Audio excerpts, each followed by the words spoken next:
నగరంలో అడుగు బయట పెట్టాలంటే వెన్నులో వణుకు పుట్టేస్తోంది.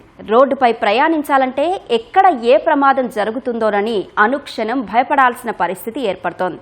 మనం సక్రమంగా వెళ్లినా ఎదుటివారు రూల్స్ పాటించకపోతే తీవ్ర నష్టాన్ని చవిచూడక తప్పదు. నగరంలో signal jumping, wrong route driving, అతి వేగం, హెల్మెట్ లేని ప్రయాణం వల్ల ఎన్నో ప్రమాదాలు జరుగుతున్నాయి. కొందరి నిర్లక్ష్యం ఎన్నో కుటుంబాలను రోడ్డు మీద పడేస్తోంది. ఏఐ పరిజ్ఞానం, సీసీటీవీ కెమెరాల నిఘా పెరిగినా ప్రయాణికులు వ్యక్తిగత క్రమశిక్షణ లోపంతో ప్రమాదాలు జరగడం ఆందోళన కలిగిస్తున్నాయి.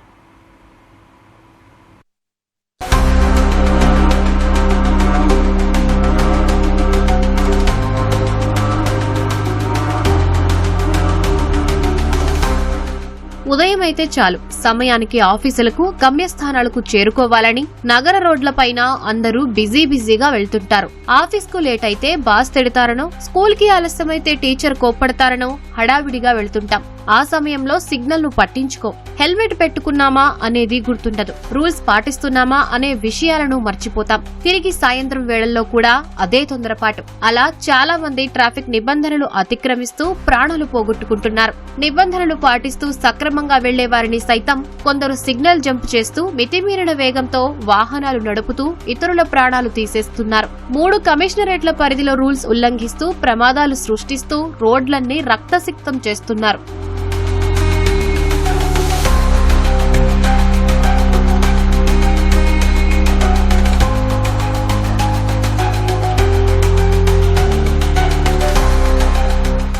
Signal jumping, wrong side driving కేసులు 2025లో కేవలం 9 నెలల్లో అతివేగం వల్ల 194,815 కేసులు నమోదవగా, సిగ్నల్ జంపింగ్ కారణంగా 120,265 కేసులు బుక్ చేశారు. 2025 ఏడాది పూర్తయ్యే నాటికి రాంగ్ సైడ్ రైడింగ్ కేసులు 4,83,781కి పెరిగిపోయాయి.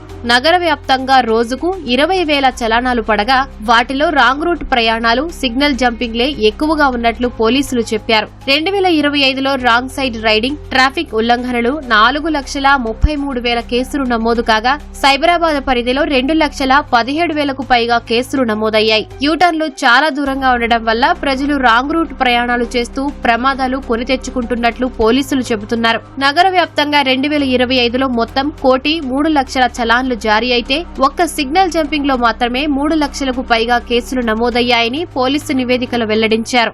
యాక్సిడెంట్ జరగడానికి చాలా రీజన్స్: స్పీడ్, హెల్మెట్ లేకపోవడం, 2 వీలర్స్ అయితే హెల్మెట్ లేకపోవడం, అండ్ హైవేస్లో అయితే 4 వీలర్స్ సీట్ బెల్ట్ పెట్టుకోకపోవడం, రూల్స్ పాటించకపోవడం. సిగ్నల్స్ పాటించాలి, మనము పెడెస్ట్రియన్కి ఇంపార్టెన్స్ ఇవ్వాలి, అండ్ లేన్ డిసిప్లిన్ ఉండాలి, ఓవర్టేకింగ్ చేయకూడదు, క్రిస్ క్రాస్ డ్రైవింగ్ ఉండకూడదు. ఇవన్నీ కూడా యాక్సిడెంట్స్కి కారణాలే అవుతాయి. హైదరాబాద్ పరిధిలో అత్యధికంగా 61 ప్రాంతాల్లో రాంగ్ రూట్ డ్రైవింగ్ చేస్తున్నట్లు పోలీసులు గుర్తించారు.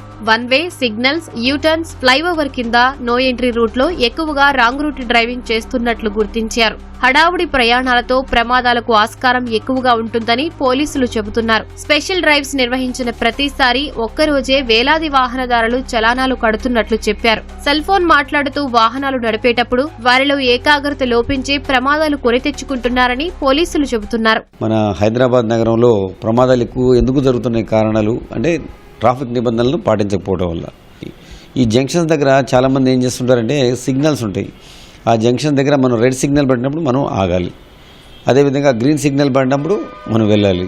ఈ రెండింటి మధ్యలో ఇంటర్మీడియట్ మనకి యాంబర్ లైట్ ఉంటుంది, అది మనకి అలర్ట్ చేస్తుంది.